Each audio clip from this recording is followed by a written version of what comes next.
So the gunas is basically this. So the ancient yogis knew a long time ago, energy, and we all energetic beings. Everything has energy inherent in it.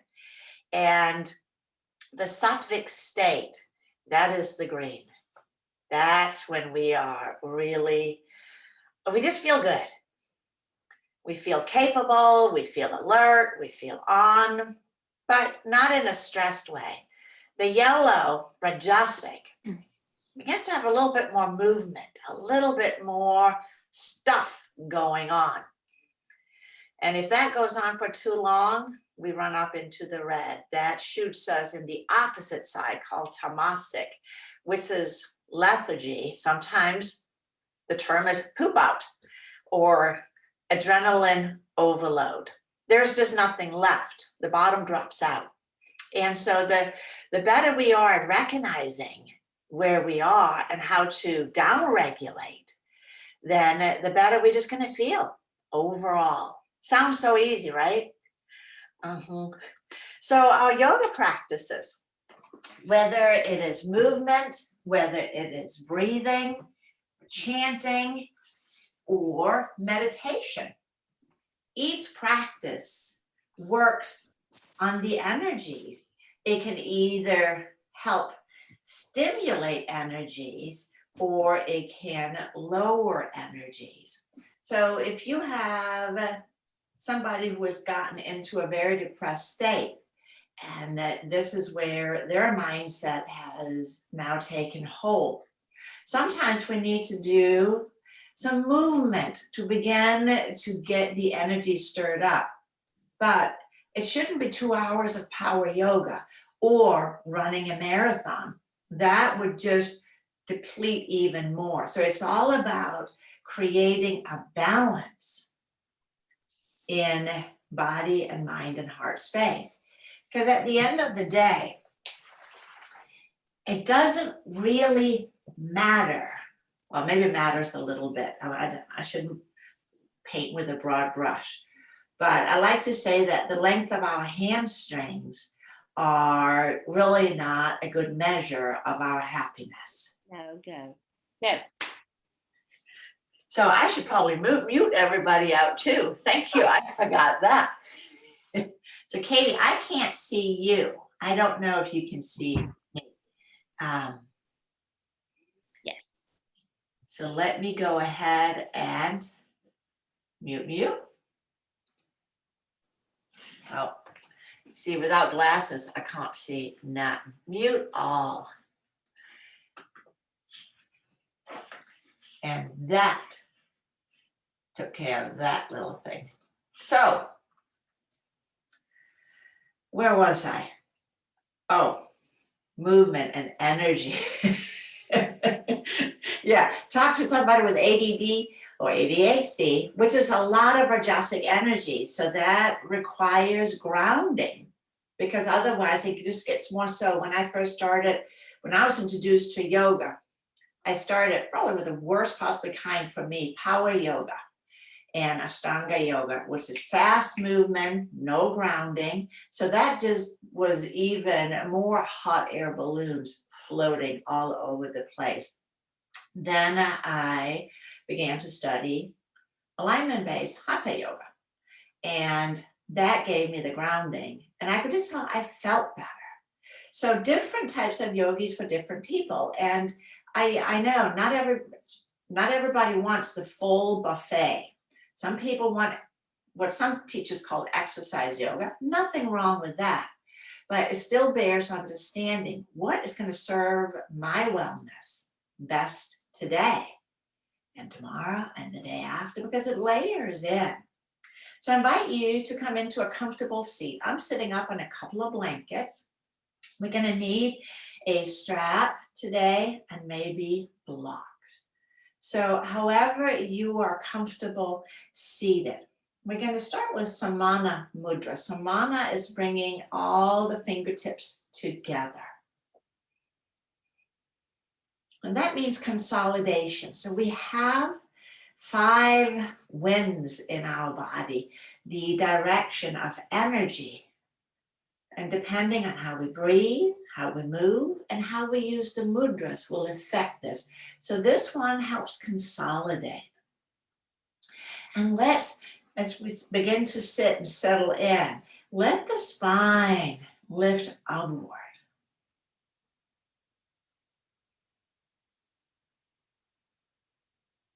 Lengthening all the way up through the crown of the head.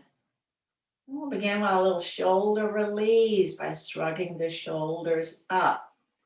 So this is a somatic movement and counting from 15 down, 14, 13, 12, 11, 10, 9, 8, 7, 6, 5, 4, 3, 2, 1, and down.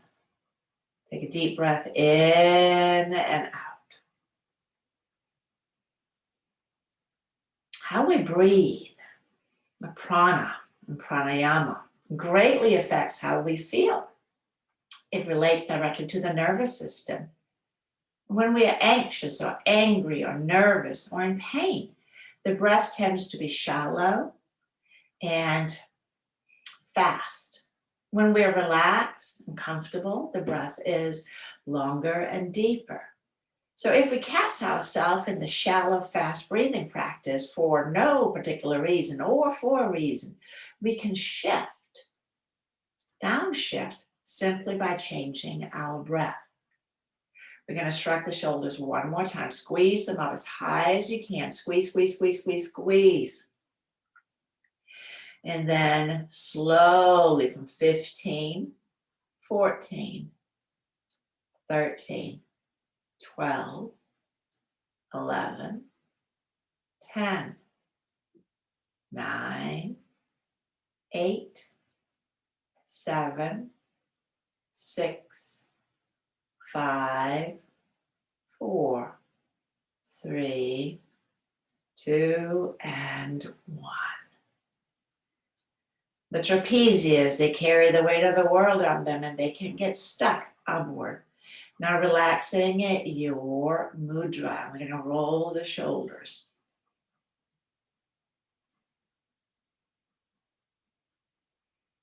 Squeeze the shoulder blades together and then let the shoulders come down.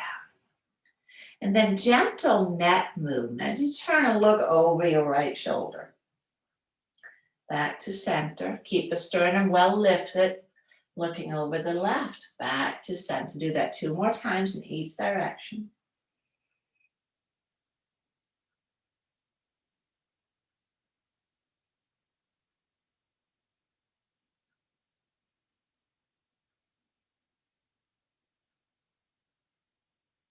And then when you come back to center, we will not draw the chin towards the chest. This is Jalandhara Bandha. And lift the chin towards the sky. Stretch all the way up, back and forth.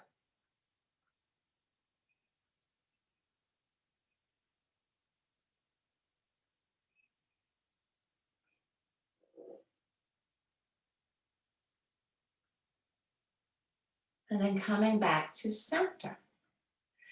Take the hands behind the neck, interlace the fingers. So this is a good time to take the rings off because it's going to get a little snug back there.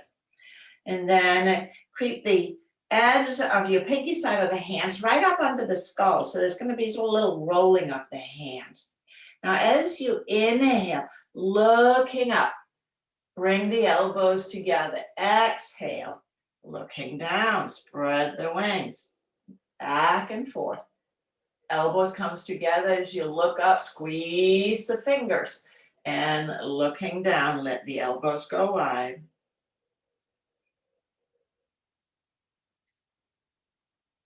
Back and forth. This is a great way to help release the muscles of the neck. And we're going to take this a little bit further with Brahmari breath. Now we're going to switch the breath. So as you inhale, you're just going to let the elbows go wide. And as you exhale, humming and draw and looking up.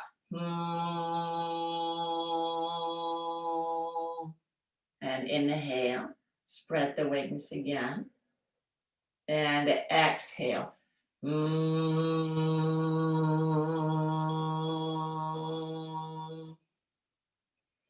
One more time.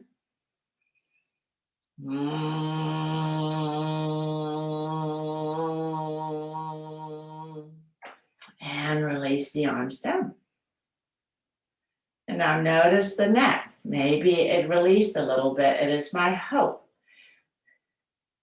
that these layers, the neck is, it doesn't like to get irritated. The muscles and the tendons are small, and they take over what they shouldn't be doing because the other muscle have kind of gotten stuck. Now here, let's do some eye movements. This further helps relax the nervous system. So sitting upright, so gaze is straight forward. And now stretch the eyes all the way to the right. All the way to the left. Back and forth.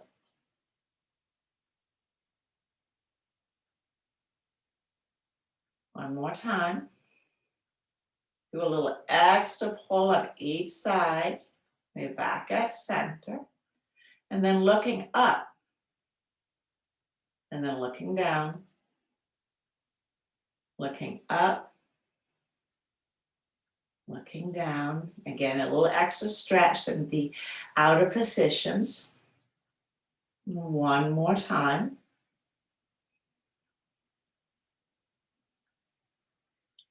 And then coming after this one here, we're going to do circles.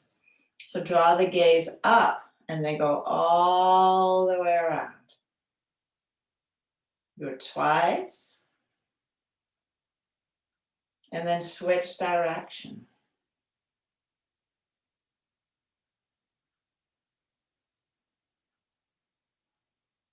And after, so you'll go around twice in each direction. After you have completed that second round, you're going to close your eyes and then you're going to bring the palms together and rub the hands vigorously together.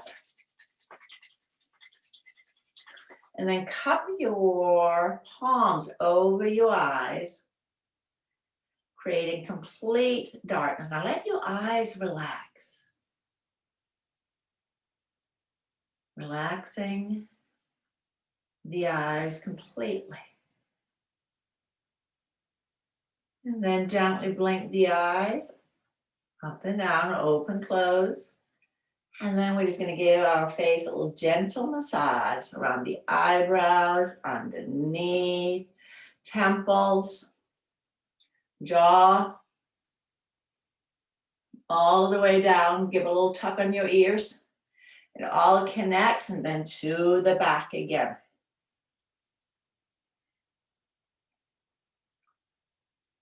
Yeah. How are you feeling? I know, it's like a little refresher, right? It's like, oh, I'm ready to rock and roll. So this is like a little yoga snack that you can do for yourself. If you've been staring at a computer screen for a long time, who doesn't do that these days? And let everything on the face soften. Now, we are ready to rock and roll. We're going to come into tabletop. So Sally, I know you said it's kind of weird being on your knees. So sometimes what people have said with knee replacement is that if they place the shins on the blanket, so the knees are not actually touching the floor, that might feel better. Of course, if the knees are tender, then slide them onto the blanket instead. And with the hands under the shoulders, shoulder width apart, and then spread the fingers wide. Spread the fingers wide. And we'll begin with cat and cow. So as you inhale, lift the chin, draw the shoulder blades together, and exhale, pull the belly button up, let the chin draw towards the chest.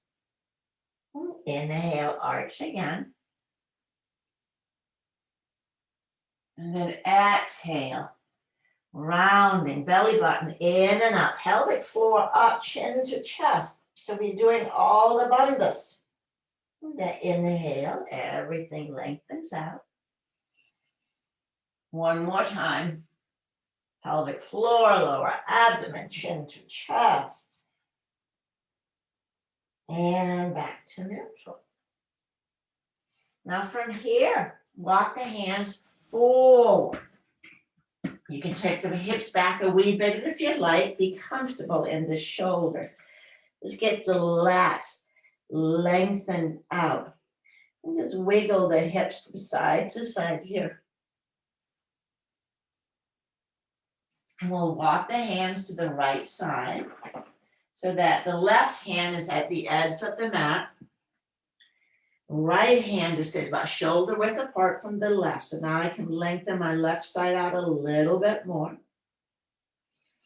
Flip your left hand so you are now on the pinky side of the hand. Slide your right hand down so it's under the elbow. And now let your head just rest on the left arm. I'm going to lengthen through the crown of the head and exhale and get a little rotation here. Let your head rest so the neck is not straining. Inhaling and lengthen, exhale, twisting. Letting go a little bit on the in-breath, back to center. One more time, twisting. And I take the gaze down, straighten the right arm out. Meander to the other side. First, lengthen back. So now the right side, waist and chest gets an opportunity to find little length. And we come on to the pinky side of the right hand, slide the left hand down under the elbows. Let your head just rest on your right arm. Take a breath in and exhale, pushing into the left arm to invite a little bit more twist. And we release. And we repeat. Twisting. Inhale, we'll let go a little bit. And one more time. And back to neutral. Straighten the arms out, back to center. Pulling the hips back, reach out through the arms. Keep the elbows straight. Keep the elbows straight. So forearms are lifted as best as you can. You may have to take your arms wider. The fascia around the heart and the lungs connects all the way out to the fingertips. And when the elbow is bent, we create a little bit of a congested area. Now from here, let's bring the hands back under the shoulders. So we're back in tabletop. So far, we're doing really good. I'm trying to read my notes. And to get the hip flexors mobilized a little bit, let's do our puppy cobra flow. So I'm just going to tuck my toes under, stretch the hips back, keep the arms forward. So now I'll take my hips even further back. And then inhale, I go up, let the hips come down, take the heart up. Exhale, going back. So a little bit more work on those latissimus dorsi. The wings back and forth. Don't force, invite.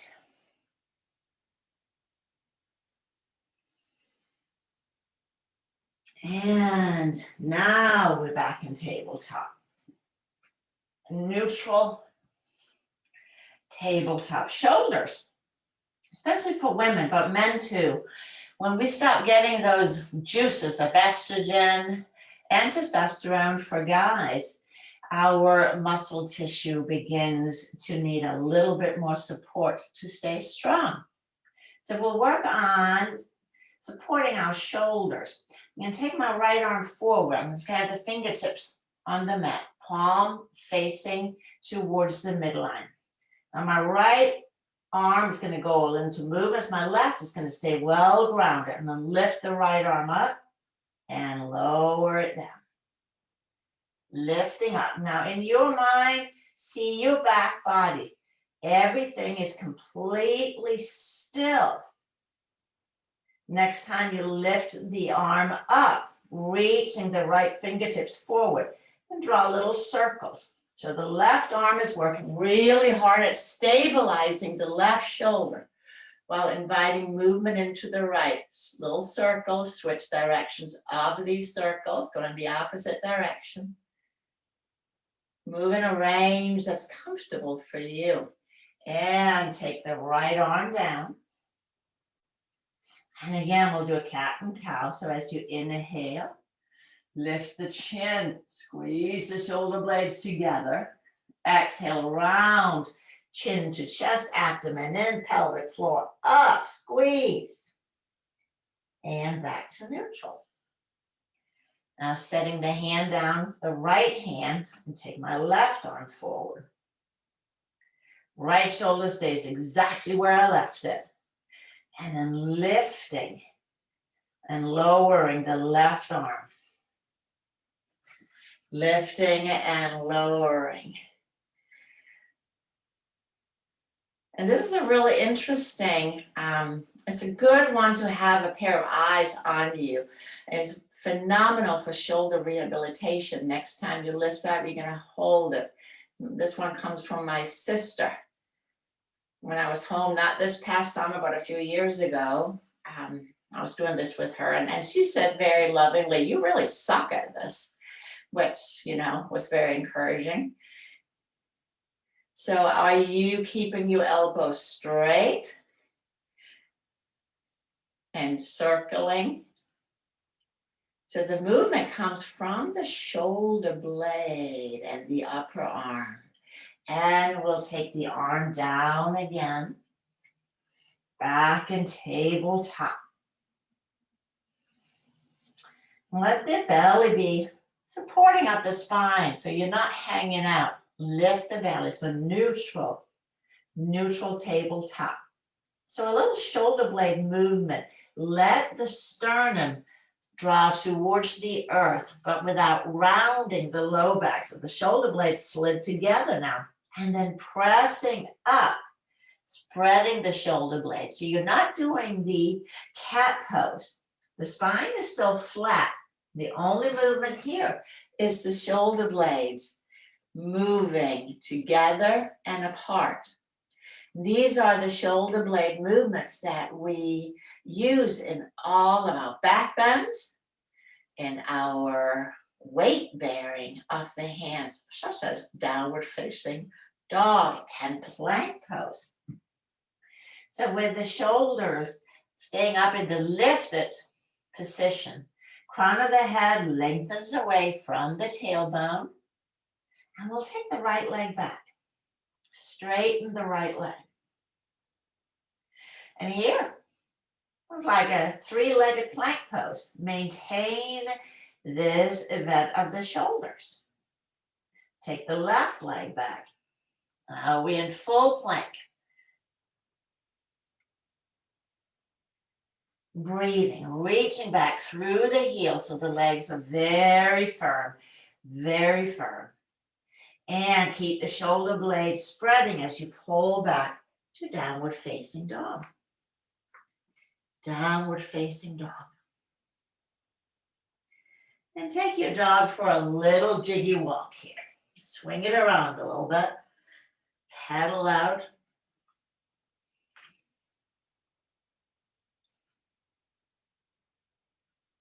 And then lift the heels. Draw the hips as high as you can get them. High, high, high. Shoulder blades on the back and broad. And then begin to stretch the heels back. Stretch the heels back. Reaching, lengthening.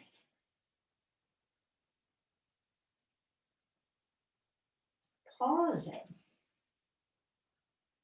And then looking up on the inhalation.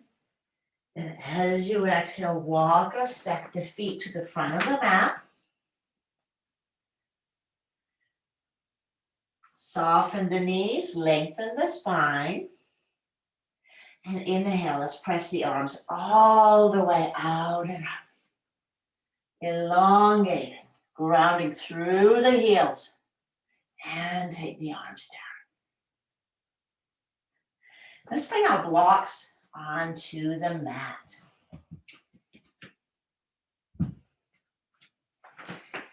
And we're going to take our strap here also. I'll back up a little bit, you can see me better.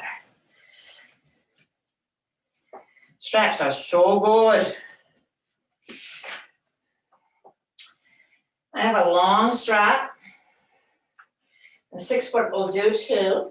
Stepping in to the strap from the back. So we've done this, but it's been a long time. I'm gonna walk the hands down the strap. And knees are bent a wee bit. So bending the knees, not a lot, not a little. Hold on really good to the strap. And then as you inhale, press the legs long, let the shoulders pull together and down the back. Together and down the back. And bend the knees again. Walk the hands down a little lower. And then we repeat. Straightening the legs, pressing into the legs. You lift the sternum, but letting the shoulder blades go back and down. And then let go of the strap and stand, mountain pose. So a sense of joints. The weight of the body travels down through the joints, neither leaning forward nor back. The forward head posture begins by being really heavy on the toes. And it becomes a sort of a catch. I can't say catch 22. My daughter said I was using it wrong. I've been hanging out with my family a lot this summer. So what happens if you shift your weight onto your toes, feeling how your whole front begins to contract and throws the head forward. So getting the weight into the heels, and then use an imaginary strap to stand very tall. There's a lot of habit energy in our bodies of how we use our bodies. Now let's take the strap again. We'll do a standing Shalabhasana. So holding the strap about shoulder width apart in front. And then inhale and take the arms up, reaching up, grounding firmly through the heels, lengthening up, and then back bending. Draw the hips forward, keeps the legs super tight. And take the arms down. And take the strap onto the back body. Roll the shoulders together. Draw the shoulder blades together. And you can walk your hands tighter here. And now with the chin drawn towards the chest, lift the arms. So this is our arm position, both in bridge and cobra, in bow pose, and some of those more interesting poses too. Here, taking care that you're not thrusting the hips forward. A pure shoulder movement. Now you can feel the shoulder blades are drawing down and together. We'll switch to the front again.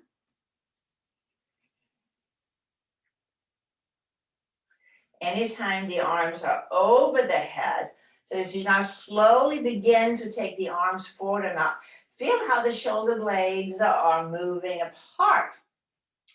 To facilitate this, they have to separate and travel up, or we won't be able to get the full extension. Lengthening upward, lengthening upward.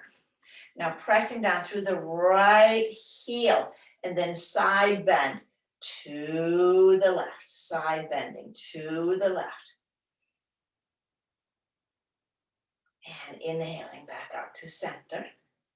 And the other side, press down through the left heel and side bend.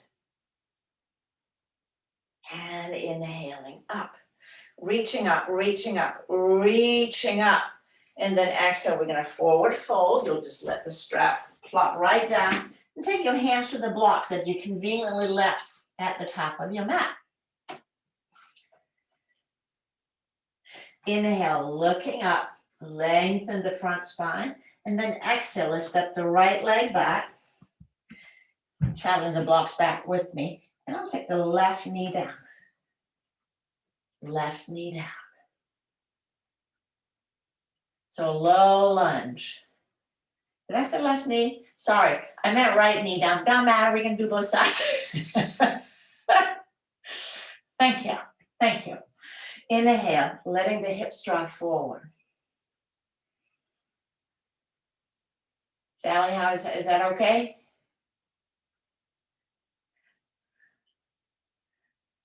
Looking with bated breath. Can you creep your left foot further forward?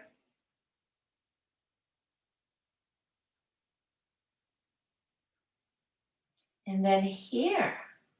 Now let's just have a short chat with the hamstrings. Stretch the hips back. Keep the spine long and inhale forwards. I'm just going to go back and forth. So I have my knee on a blanket.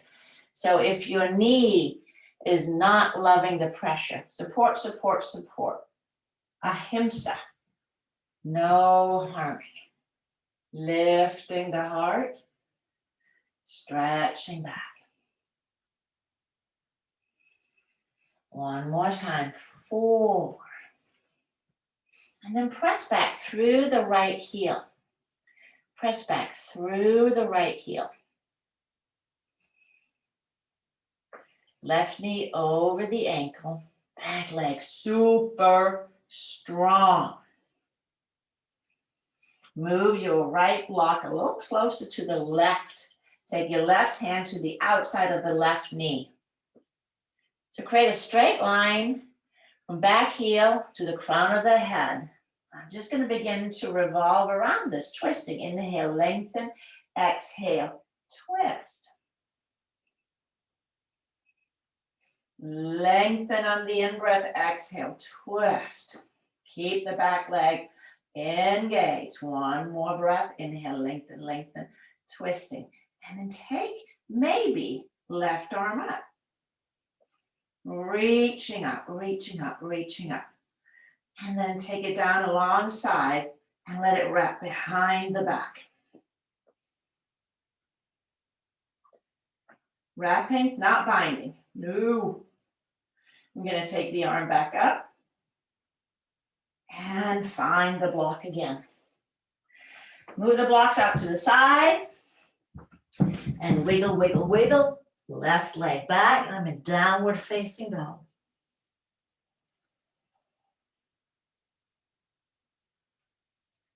Breathing. Lift the hips, draw the heels back. Lift the hips, pull the heels back. Inhaling forward to plank pose. And let's take the knees down. Modified plank. And do our little shoulder blade mobilization again. Squeeze the shoulder blades together so sternum draws down. And then pressing up, holding it high. Toes are tucked on down. We travel back to downward facing dog. I'm going to look up. And as we exhale, right leg travels up. Left knee comes down. Hands on the blocks. And then we stretch the hips back again, back and forth. So even though I said that the length of the hamstrings are not accurately equated with our measure of happiness, when the hamstrings are really tight, we do know that both knee and low back and hips begin to suffer.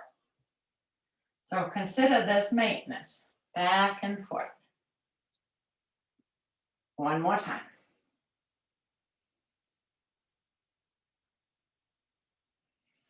Coming forward. And then here, pressing the heel back. Your left heel travels back. Super strong legs. Everything wrapping in around bone. So far, so good, right? Your leg becomes an extension of your spine. I'm going to slide my left block closer to the right foot. And that allows me, now with the right hand on the outer right knee, that just keeps it exactly where I left it. I'm going to twist. The in-breath always elongating, the out-breath is where I get to explore. Lengthening and deepening. Breathing in and out. In and out. And maybe take the arm to the sky. That's a maybe.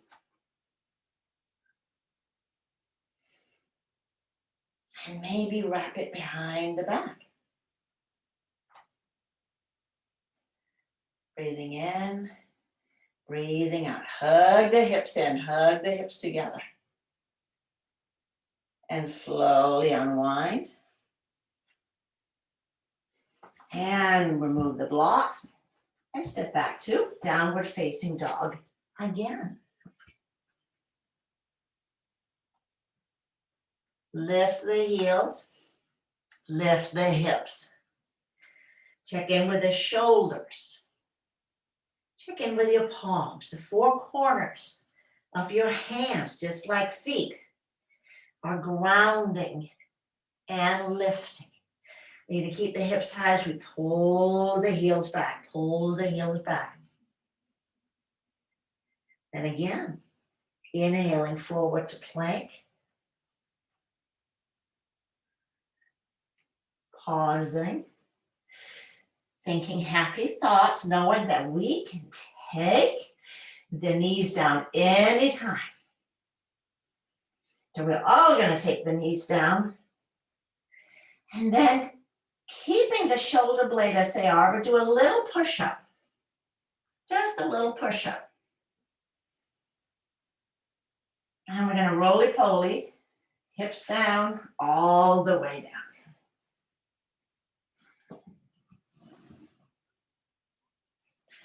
I'm going to remove my blanket here that I had under my knees. We'll start with the hands down alongside, forehead resting on the mat or a blanket, or turn the head to one side if that feels better for your neck. So I'm just on my belly. Let everything just pause as you breathe.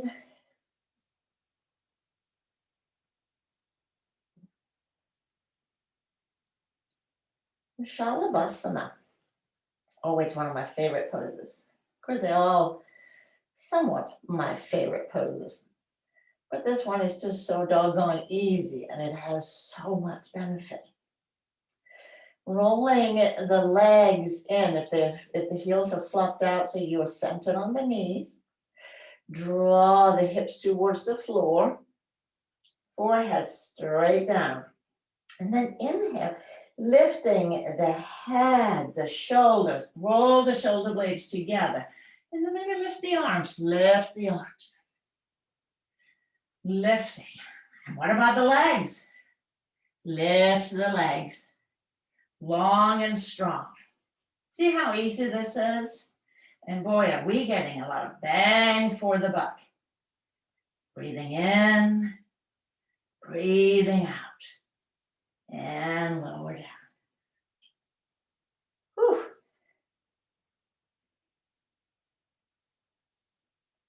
The whole back seam got a little shoring up.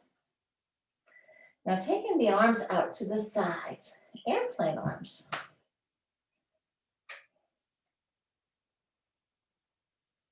And the legs are together. I'm starting at the top. First inhale, the head begins to lift, then the arms. Now don't overstretch the chin forward so that the back of the neck gets all jammed up, keeping length on the front. So arms out to the sides. And here, swim the arms forward. And back out, Superman. And forward. And back out to Superman. Forward again. And lowering down. Now we got a strap right here.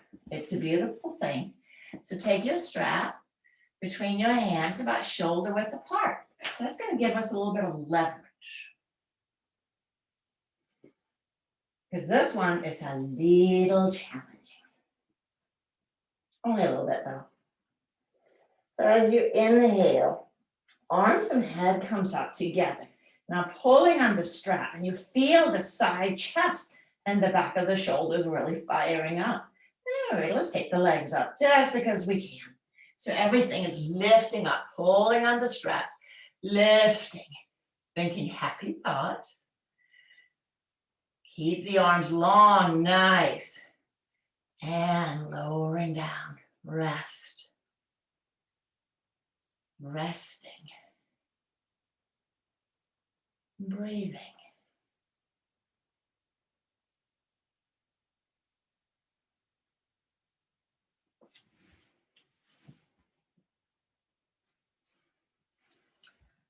Bending up the knees. And take the hands back. Catch the ankles. And Sally, bending up the knees but do cobra arms may be better for you today with the knee flexibility. I'm going to let you choose rather than doing bow pose. So here, inhaling. Now the arms are down along the side, so that means the shoulder blades are going to be doing the same. They're going to travel together and down as we begin to lift the head, lift the head. So either cobra arms or catch. In bow pose, we can use the feet to get a little bit of leverage lifting up, and maybe take the knees up a little higher. Take the knees up and lower down. Release the legs and pause. Crocodile. Breathing in and out.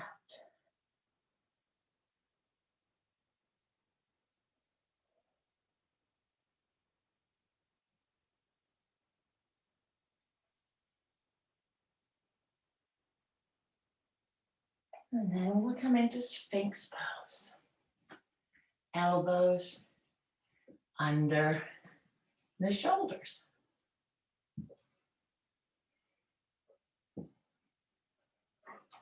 Sphinx is just another lovely little acquaintance.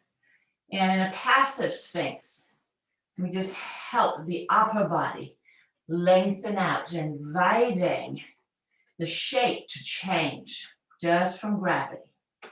And we can make this a little bit more active by lengthening the sternum forward. Press the hips down, broadening the collarbones.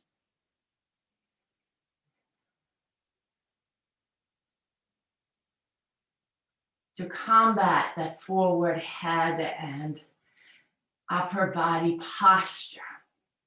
This pose is really, really good for that. All right, one short stop. Tuck the toes under. And then keep the knees down, but lift the hips. Modified forearm plank. Shoulder position the same as we did it in the Plakasana, full plank. And here, you're going to decide whether you're going to push back, full arm plank. And if you're in full arm plank, you'll continue to dolphin pose by walking the feet in. If the knees are still down, drawn back to puppy pose instead. Shoulder blades, arms are overhead, so the shoulder blades are wide. The back of the shoulders are firm. Back of the shoulders are firm.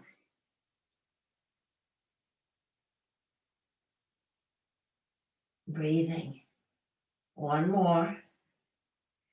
And let's take the knees down and rest back in wide knee child's pose, Ardha Mukha Virasana. So the hands may support the head if the head doesn't reach the floor comfortably. This can also be in happy baby pose, Sally, if that feels better for your knees.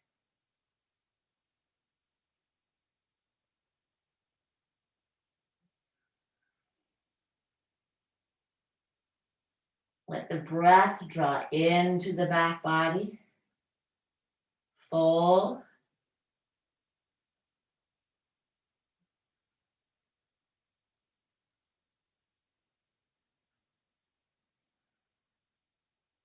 One more breath. Deep and full. Sits bones moving towards the heels. And we can press the hands down and very gently find our way onto our back body.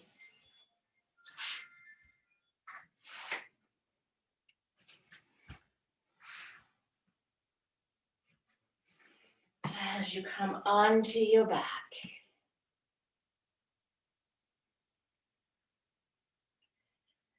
placing the feet about hip width apart, knees bend up.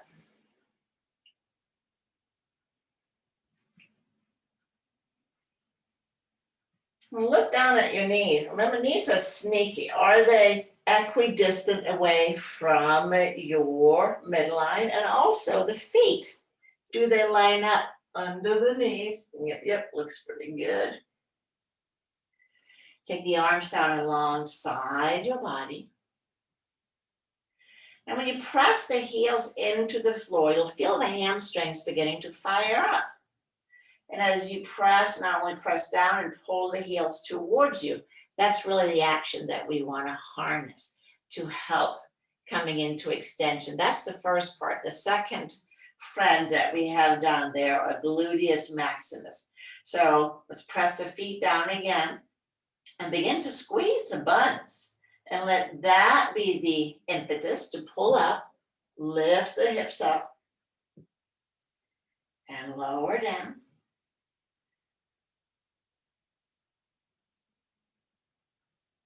Take a breath in and out. Everything softens. And we'll repeat. Lift the hips. Maybe a little higher. Squeeze the buns and lower down.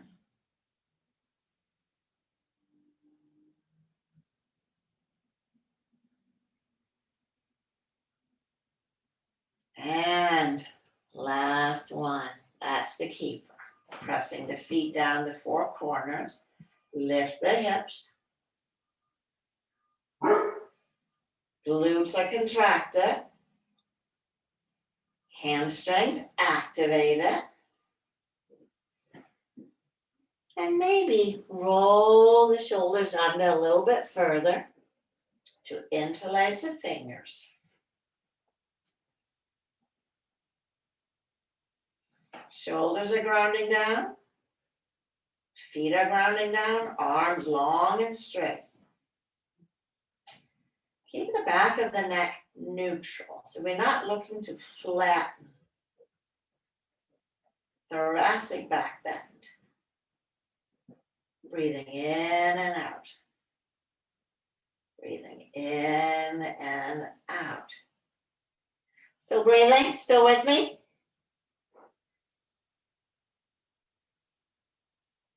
And then release the hands and slowly come down.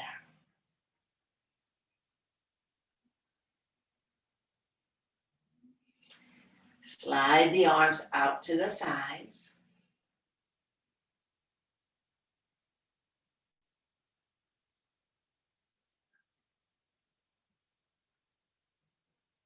And then as you exhale, we're just going to contract or arch and flatten a couple of times. So exhale, flatten the low back.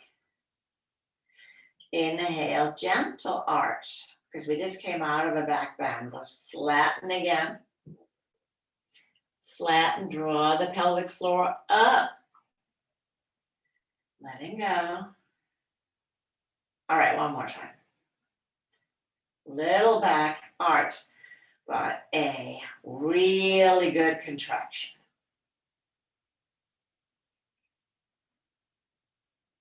And now the washcloth, but we'll do the legs first. As you inhale, let the knees draw to the right, gaze to the left.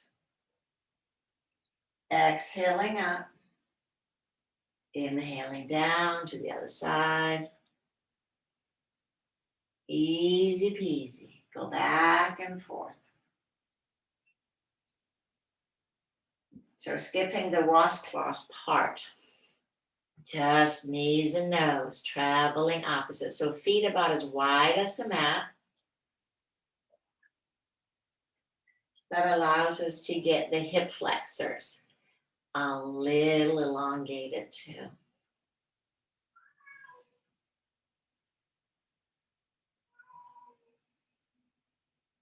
And then as you come up to center, walk the feet in.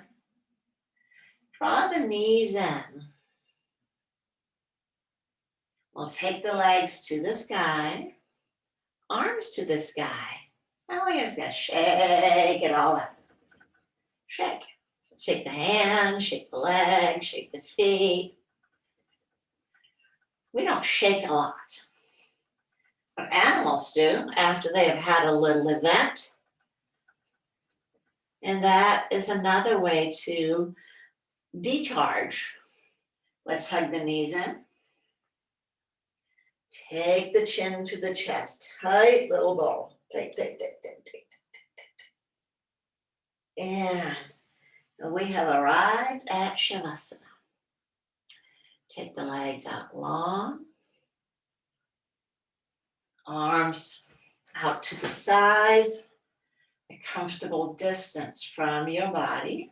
Maybe a foot and a half.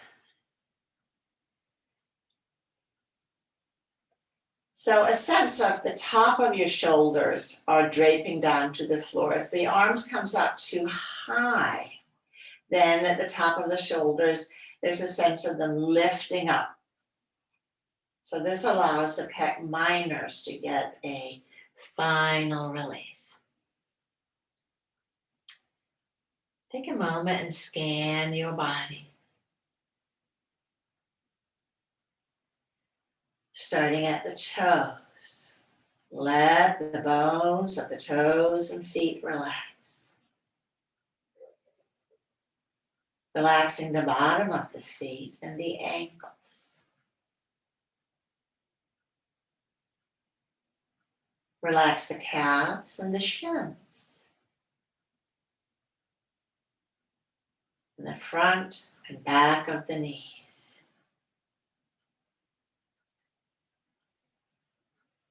Relax the thighs, front and back. And relax the hips and the buttocks. Relax the entire pelvic region.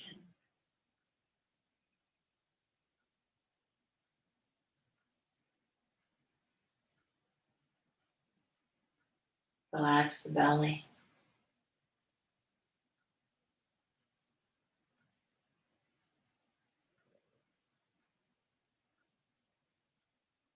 The heart, the lungs.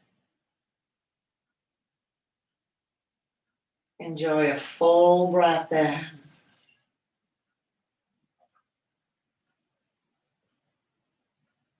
Relax the shoulders, the arms, elbows, wrists, the hands, the palms, and the fingers. I feel the energy present in the palm of your hand, alive and tingling.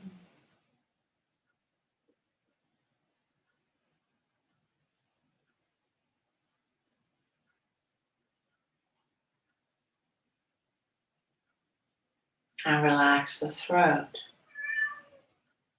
the jaw, tongue, teeth, and gum.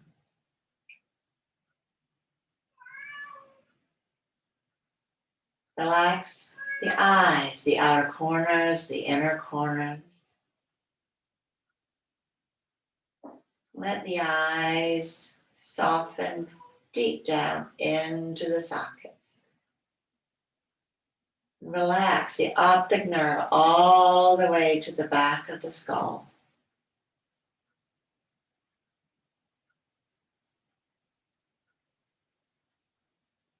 Relax the inner ears, the top of the head.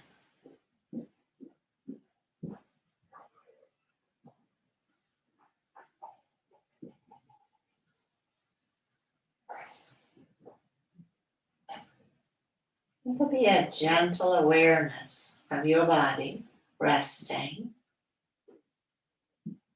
With the breath being easy and relaxed.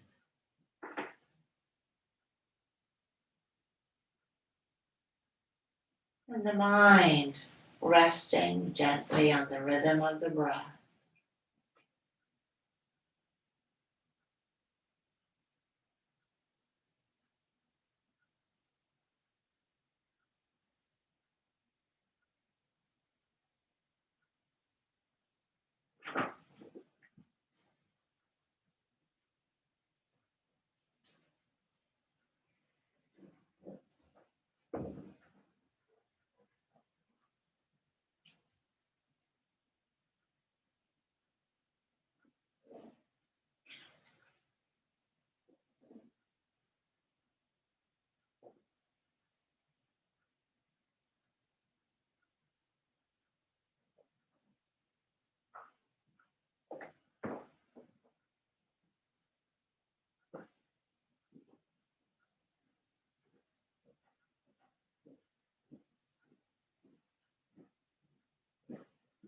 Resting into green.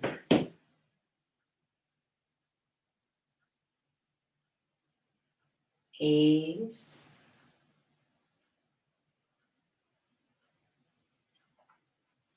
Maintaining this sense. As you gently begin to deepen the breath, wiggling fingers, wiggling toes. Maybe roll the legs in and out. And eventually bend up the knees.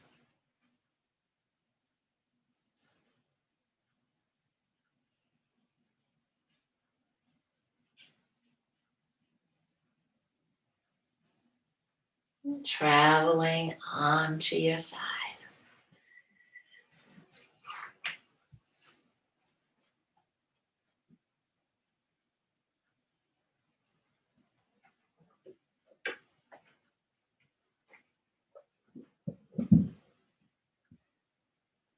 So even though the body is moving into a more rajasic state, maintain ease in the mind. Pushing up into a comfortable seated posture.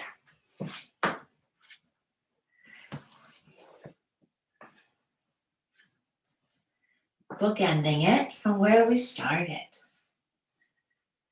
We'll bring our palms together at heart center. This too is deeply calming for our nervous system. And when we add a chant, such as Om, and Om Shanti Shanti Shanti Om, further both stimulates and calms the vagus nerve and helps us draw into the green area if we find we've gotten stuck on yellow or red. So we'll close with Om Shanti Shanti Shanti Om. Let's take a deep breath in. Om Shanti Shanti Shanti Om.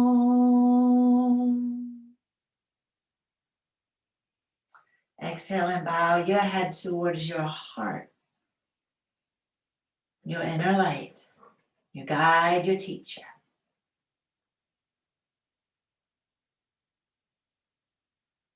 And within your heart space too, see all of those who have supported your journey,